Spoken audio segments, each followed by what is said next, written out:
বাংলাদেশে গিয়ে একটা জিনিস দেখে সত্যি খুব অবাক হয়েছিলাম।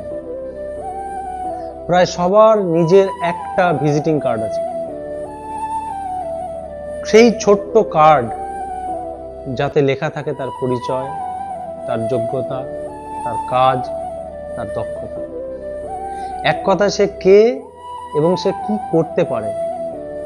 একটা ছোট্ট কার্ড, কিন্তু তার ভেতরে লুকিয়ে থাকে একজন মানুষের পুরো পরিশ্রম আর অর্জনের গল্প।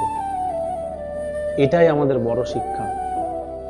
মানুষকে চেনানো কথায় হয় না, হয় কাজে।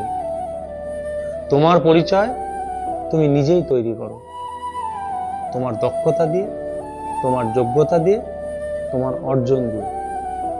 তাই আজ থেকেই নিজের একটা কার্ড তৈরি করার মতো করে নিজেকে গড়ে তোলো, যেটা দেখে পৃথিবী বুঝবে তুমি কি করতে পারো, তোমার মূল্য কত, আর তুমি কোথায় পৌঁছাতে পারবে।